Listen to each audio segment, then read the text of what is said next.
Break के बाद आप सबका एक बार फिर से बहुत बहुत स्वागत है और नजर डाल लेते हैं एक बार फिर से आज की हेडलाइंस पर। हेडलाइंस के प्रायोजक हैं रतन सिंह सराफ एंड सन्स, जहां 1928 से कायम है संपूर्ण गुणवत्ता, और Abhilashi university, join to beat the crowd.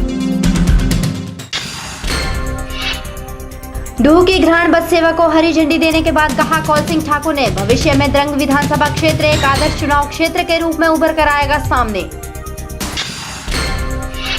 कायाकल्प योजना में धर्मशाला अस्पताल रहा पहले स्थान पर, वहीं दूसरे स्थान पर रहा क्षेत्रीय अस्पताल मंडी। पीएम मोदी करेंगे दोनों अस्पतालों को सम्मानित। बिलिंग में विश्व पैराग्लाइडिंग की तैयारियां शुरू, 23 अक्टूबर को पैराग्लाइडिंग वर्ल्ड कप की होगी शुरुआत। केंद्रीय मंत्री अशोक गजापति राजू करेंगे शिरकत। और सुंदरनगर में लोगों को किया जा रहा स्वच्छता के प्रति जागरूक, वहीं लोगों की सहूलियत के लिए स्थापित होंगे underground dustbin. Doctor Rajendra Prasad medical college एवं अस्पताल टाना में रोगी कल्याण समिति की बैठक का आयोजन किया गया। बैठक में स्वास्थ्य मंत्री कौल सिंह ठाकुर ने अध्यक्षता की। बैठक में समिति के वर्ष 2015-2016 के लिए अनुमानित रुपए के बजट को स्वीकृति प्रदान की गई। वहीं बैठक में परिवहन मंत्री जीएस बाली भी मौजूद रहे और बैठक का एजेंडा समय पर न देने से जीएस बाली ने नाराजगी जताई और वॉकआउट किया। एजेंडे के बारे में परिवहन मंत्री जीएस बाली ने कहा कि मंत्री को बहिष्कार करने की आवश्यकता नहीं होती, मंत्री सरकार का अंग होता है। उन्होंने कहा कि 2 बजे तक कॉलेज प्रशासन ने यह नहीं बताया कि एजेंडा क्या है और यहाँ बैठक कहाँ होनी है। उन्होंने कॉलेज प्रशासन पर आरोप चढ़ा है कि वह इस विषय पर गंभीर नहीं है। किया ऐसा है कि मैं दिन में वहीं था और मिनिस्टर को बहिष्कार करने की व्यवस्था नहीं होती। Minister is part of the government, तो ये जो छपा है वो भी मतलब उसमें भी किंतु परंतु है। मैंने ये कहा था, जो बात हुई है कि हम लोग, मैं वहाँ 2 बजे तक था, 2 बजे तक जो कॉलेज मैनेजमेंट है उन्होंने ये नहीं बताया, मंत्री जी और हम लोग इकट्ठे थे, ये नहीं बताया कि भाई वो कहाँ पे मीटिंग है, एजेंडा क्या है, एजेंडा कहाँ पर है। मैं दे नॉन सीरियस देना है other appointment, I went for my appointment. बाकी अपॉइंटमेंट भी करनी है ना, मैंने लोगों से मिलना भी है। वहीं दूसरी ओर बाली के 6 समर्थकों ने एजेंडे को समय पर न देने से बैठक का बहिष्कार कर दिया। एजेंडा न मिलने पर सदरपुर पंचायत प्रधान प्रवीण सैनी ने प्रशासन पर आरोप चढ़ते हुए कहा कि कॉलेज प्रशासन हमेशा रोगी कल्याण समिति के चुने हुए सदस्यों की अनदेखी करता है और उनके द्वारा दिए गए सुझावों पर अमल नहीं करता। प्रवीण सैनी ने आरोप चढ़ा कि प्रदेश के दूसरे बड़े कॉलेज के हालात दिन प्रतिदिन बद से बदतर होते जा रहे हैं। सभी सदस्यों का आरोप था कि साल में एक बैठक होती है और उसमें भी उनकी अनदेखी की जाती है। दूसरा ये है कि मैं आरकेएस का मेंबर भी हूँ और एंटी रैगिंग कमेटी मेंबर भी हूँ। जितनी बार भी हमारे को इंटीमेशन होती है तो कई बार आधा घंटा पहले होती है, कई बार हम आगे पीछे भी होते हैं। तो इसके बारे में हमने जो ये बहिष्कार किया है, तो ये हमारे को टाइमली जो है एजेंडा का भी कोई पता नहीं चलता है, एजेंडा भी हमारे को टाइम से नहीं मिलता है, ना ही तो इंटीमेशन होती है। टांडा मेडिकल कॉलेज की जो हालत है दिन प्रतिदिन जो है बदहाल होती जा रही है और ये जो हमने कल बहिष्कार किया है इसमें प्रशासन जो है काफ़ी लापरवाह है, जिसकी वजह से जो है हमें ये बहिष्कार करना पड़ा है। बाकी ये क्योंकि गरीबों के हित के लिए आरकेएस रोगी कल्याण समिति जो भी बनाई हुई है समिति, तो ये गरीबों के लिए है, लेकिन गरीबों को इससे कोई भी लाभ नहीं मिलता है। Doctor Rajendra Prasad medical college एवं अस्पताल टाना में रोगी कल्याण समिति की बैठक आयोजित की गई थी, जिसमें स्वास्थ्य मंत्री कौल सिंह ठाकुर ने अध्यक्षता की और साथ ही परिवहन मंत्री जीएस बाली भी मौजूद रहे। लेकिन बैठक में समय पर एजेंडा न मिलने पर जीएस बाली ने नाराजगी जताई। के चैनल के लिए धर्मशाला से निपी बादल की रिपोर्ट। सुंदरनगर में स्वच्छ भारत मिशन के तहत स्वच्छता जागरूकता अभियान का आगाज किया गया। पायलट प्रोजेक्ट के तहत सुंदरनगर में वार्ड स्तर पर शुरू किया गया यह अभियान। इस अभियान का शुभारंभ नगर परिषद अध्यक्ष गिरिजा गौतम ने किया। वहीं कार्यकारी अधिकारी उर्वशी वालिया भी मौजूद रही और लोगों को स्वच्छता जागरूकता अभियान के बारे में भी जानकारी मुहैया करवाई। पायलट प्रोजेक्ट के तहत सुंदरनगर को सुंदर व स्वच्छ बनाने की मुहिम शुरू हो गई है। इस अवसर पर नगर परिषद सुंदरनगर कार्यकारी अधिकारी उर्वशी वालिया ने अपने संबोधन में कहा कि आम जनता को इस अभियान के बारे में जागरूक करने के बाद करीब 1-1.5 महीने के बाद सुंदरनगर शहर में अंडरग्राउंड डस्टबिन स्थापित कर दिए जाएंगे और 3 तरह के रंगीन डस्टबिन अंडरग्राउंड रखे जाएंगे। उन्होंने कहा कि इस अभियान के तहत शहरी क्षेत्र की जनता को डस्टबिन इस्तेमाल करने के बारे में जागरूक भी किया जाएगा। कार्यकारी अधिकारी उर्वशी वालिया ने बताया कि स्वच्छ भारत मिशन के तहत सुंदरनगर में स्वच्छता जागरूकता अभियान शुरू हो गया है। इस अभियान का शुभारंभ वार्ड नंबर 1 और 2 से किया गया। उर्वशी वालिया ने बताया कि आगामी दिनों में सभी वार्डों में यह अभियान चलता रहेगा और लोगों को स्वच्छता के बारे में जागरूक किया जाएगा। आज से हमने नगर परिषद सुंदरनगर में स्वच्छता अभियान के अंतर्गत वार्डों में जो है एक आईसी का प्रोग्राम जो है तय किए हैं और उसके अंतर्गत हमने आज कला जत्था के माध्यम से लोगों को जागरूक किया, लोगों को बताया कि किस तरह से हम जो हमारा जो पायलट प्रोजेक्ट सुंदरनगर में स्वच्छता के लिए आ रहा है और अंडरग्राउंड डस्टबिन के लिए आ रहा है, उसके अंतर्गत लोग कैसे कैसे अपने कूड़े का निपटान करेंगे। जो लोगों को वार्ड नंबर 1 से शुरुआत करके आज हम 3 वार्डों में ये चर्चा करेंगे और लोगों को बताएंगे। तो हम लोगों को गानों के माध्यम से ये बता रहे हैं कि किस तरह से हम कूड़े का निदान करेंगे और जो हमारा अंडरग्राउंड डस्टबिन है शहर में वो शीघ्र ही 1-1.5 महीने में लगने वाले हैं, जिसके अंतर्गत लोगों को कैसे उसका यूज़ करना है और कैसे उसके अंदर गार्बेज डालना है उसके बारे में बताया जा रहा है। नगर परिषद सुंदरनगर द्वारा इस अभियान के तहत वार्डों के निवासियों को स्वच्छता के बारे में जागरूक किया गया और हम प्रयास करेंगे कि लोगों को ये समझ आ जाए कि कूड़ा किस तरह से हमने छांट के यानी कि सेग्रीगेट करके अपने घर से सेग्रीगेट करके हमें देना है, ताकि हम आगे फर्दर बायोगैस पर जा सकें और बायोगैस बना सकें, जिसका प्लांट भी शीघ्र ही हमने प्रपोज किया हुआ है। उस चीज़ की DPR तैयार हो चुकी है और शीघ्र ही उसका अभी हमारा कार्य शुरू हो जाएगा। इसके अंतर्गत लोगों को जागरूक किया जा रहा है और अभी थोड़ा लोगों से हमें रुझान कम मिल रहा था कि लोग जो है बाहर घरों के बाहर निकलते नहीं हैं, स्वच्छता के बारे में बात करते निकलते नहीं। हम लोगों को शौचालय बनाने बारे भी अवगत करा रहे हैं कि वो अपने घर में शौचालय बनाएं, जिसके लिए भी नगर परिषद जो है वो लोगों को फंडिंग करेगी और लोग जो है अपने घर का कूड़ा जो है उसको किस तरह से रखें उसके बारे में भी लोगों को डिटेल में बताया जा रहा है। वहीं नगर परिषद सुंदरनगर ने नेहरू युवा केंद्र मंडी के कला जत्था के माध्यम से लोगों को स्वच्छता का संदेश दिया। अभियान के दौरान लोगों और स्कूली बच्चों को घरों से ही कूड़ा अलग अलग कर गार्बेज कलेक्टर को देने के लिए प्रेरित किया गया। इसके साथ ही कूड़ा अंडरग्राउंड डस्टबिन में डालने के बारे में भी जानकारी दी गई। के चैनल के लिए सुंदरनगर से नितेश सैनी की रिपोर्ट।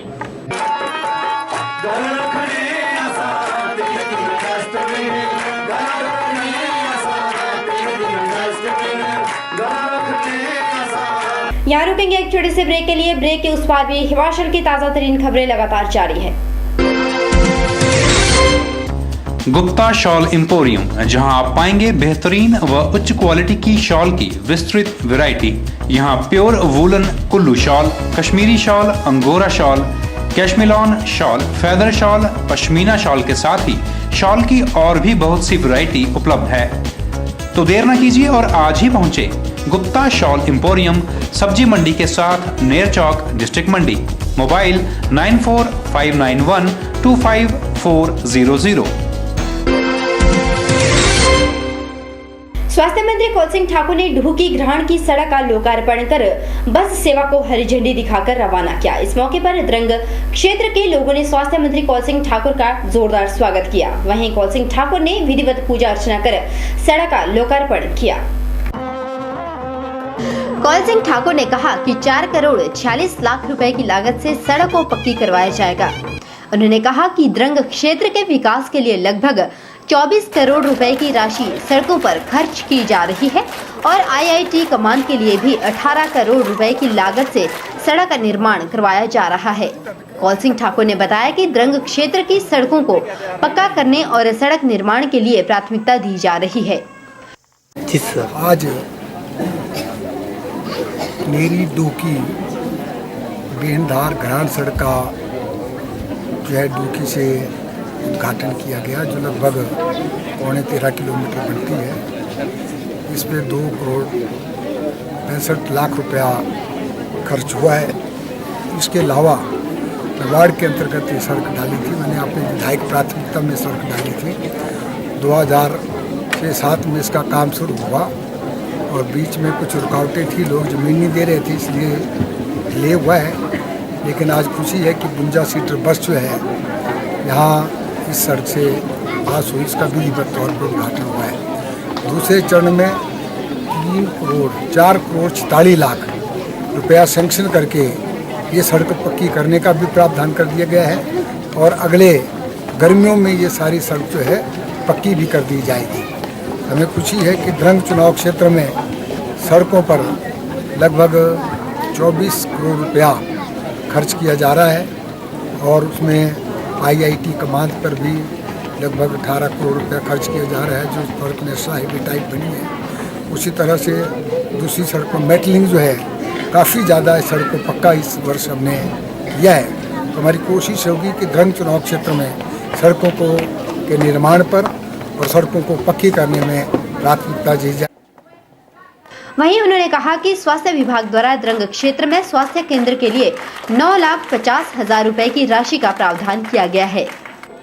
स्वास्थ्य मंत्री कौल सिंह ठाकुर ने उम्मीद जताई है कि भविष्य में द्रंग चुनाव विधानसभा क्षेत्र एक आदर्श चुनाव क्षेत्र के रूप में उभर कर सामने आएगा।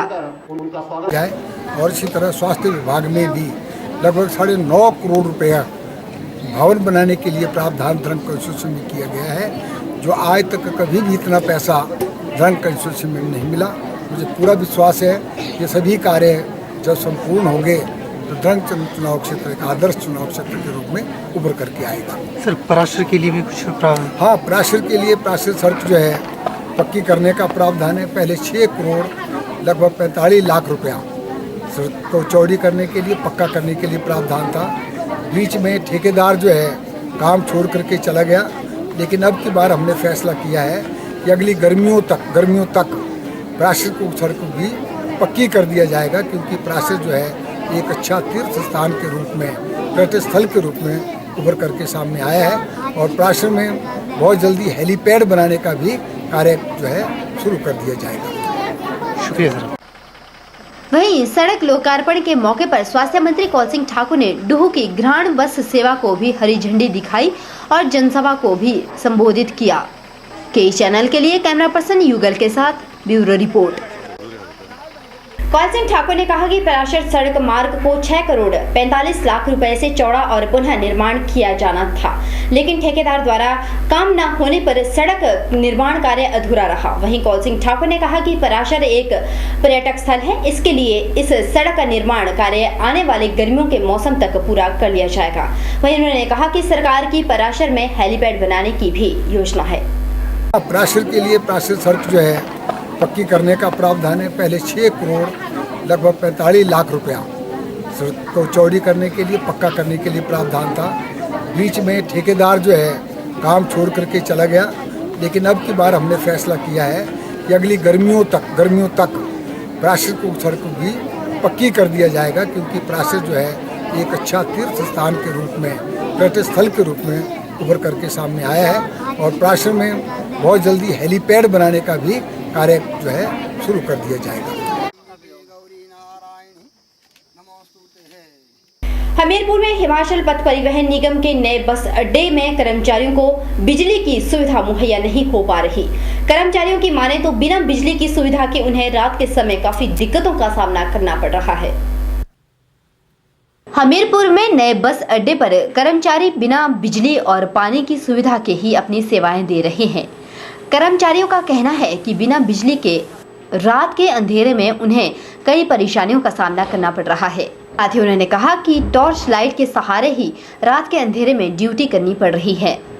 बारे में शिकायत जनाब यही की हमने डिपार्टमेंट कोई ना, पर अब कोई नहीं सुनवाई हो रही था करने की।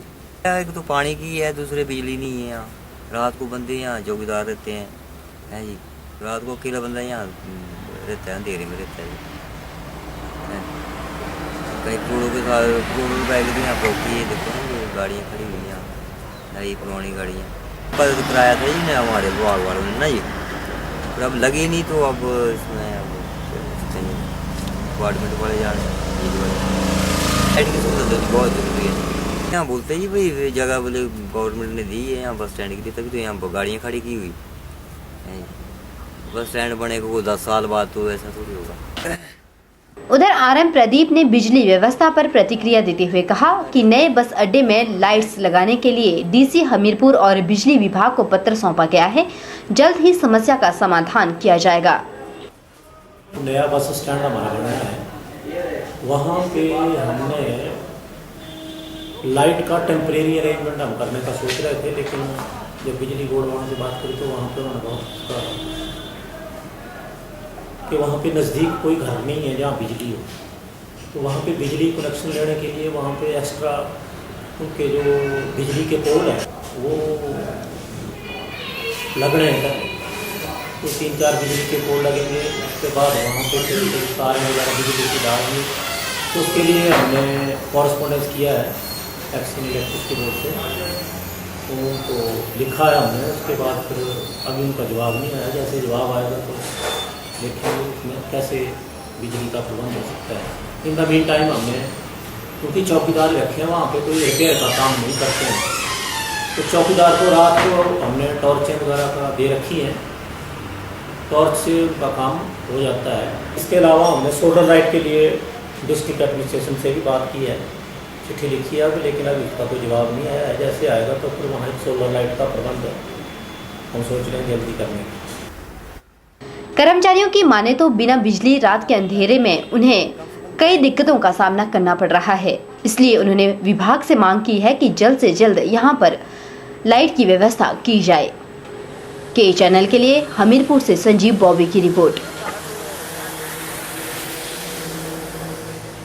राजकीय वरिष्ठ माध्यमिक पाठशाला बगला में आईसीटी लैब का उद्घाटन किया गया। इस मौके पर स्कूली प्रधानाचार्य ने शिरकत कर लैब का उद्घाटन किया। राजकीय वरिष्ठ माध्यमिक पाठशाला बगला में बच्चों को पढ़ाई में बेहतर सुविधा प्रदान करने के लिए आईसीटी लैब का शुभारंभ किया गया। इस अवसर पर प्रधानाचार्य ज्योत्सना गुप्ता ने बताया कि सरकार द्वारा लगाया गया इंफॉर्मेशन और टेक्नोलॉजी का यह एक महत्वपूर्ण प्रोजेक्ट है, जिसके तहत स्कूल में 10 कंप्यूटर की आईसीटी लैब स्थापित की गई और 2 स्मार्ट क्लासेस भी शुरू की गई। उन्होंने कहा कि आईसीटी के तहत बच्चों को भी विषय समझने में काफी मदद मिल रही है। इंफॉर्मेशन कम्युनिकेशन टेक्नोलॉजी का वैसे तो काफ़ी समय से चला हुआ है, लेकिन हमारी शिक्षा के क्षेत्र में बच्चों के लिए बहुत महत्वपूर्ण ये प्रोजेक्ट है। बच्चों को ही नहीं, अध्यापकों के लिए भी ये काफ़ी सुविधाजनक एक सहूलियत प्रदान की है। इसमें करीब 15 लाख के करीब हमारे इस विद्यालय में सरकार का जो खर्चा हुआ पड़ा है, इतने अच्छे हाईटेक अप्लाइंसेस दिए गए हैं, स्क्रीन्स हैं, 10 मॉनिटर्स छोटे हैं क्लासरूम, 2 स्मार्ट क्लासरूम्स हैं। तो मेरे हिसाब से इनमें टीचिंग करना केवल मनोरंजन ही नहीं, बहुत आकर्षक, बच्चों के लिए आकर्षक बनाता है आईसीटी। मैंने खुद भी आज क्लासेस में, हमारे लिए अपने लिए ये चीज़ें नई हैं, हम लोगों ने भी इनको कभी अवेल नहीं किया था। जब मैं देख रही हूँ सिंपल कंप्यूटर तक हमें जानकारी थी, लेकिन जब आज मैंने क्लासेस में जाके देखा तो बच्चे जैसे कि खो से गए हुए हैं। बच्चों के लिए एक बहुत अट्रैक्शन वाला ये जो है टीचिंग एड, हम इसे कह सकते हैं, बहुत महत्वपूर्ण है। आपको बता दें कि राजकीय माध्यमिक विद्यालय बगला में आईसीटी लैब का उद्घाटन किया गया, जिसके माध्यम से बच्चों को हाई टेक्नोलॉजी के साथ पढ़ने में बेहतर सुविधा मिल रही है। के चैनल के लिए कैमरा पर्सन युगल के साथ ब्यूरो रिपोर्ट। फिलहाल आज के बुलेटिन में इतना ही। परेश शर्मा को दीजिए इजाजत। आप देख रहे हैं के चैनल।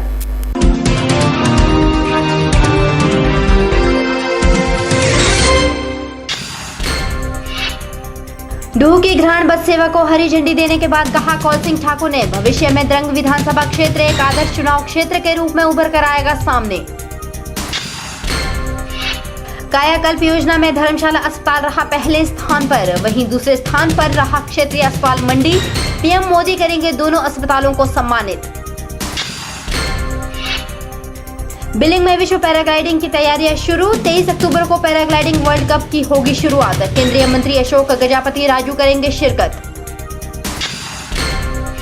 और सुंदरनगर में लोगों को किया जा रहा स्वच्छता के प्रति जागरूक, वहीं लोगों की सहूलियत के लिए स्थापित होंगे अंडरग्राउंड डस्टबिन।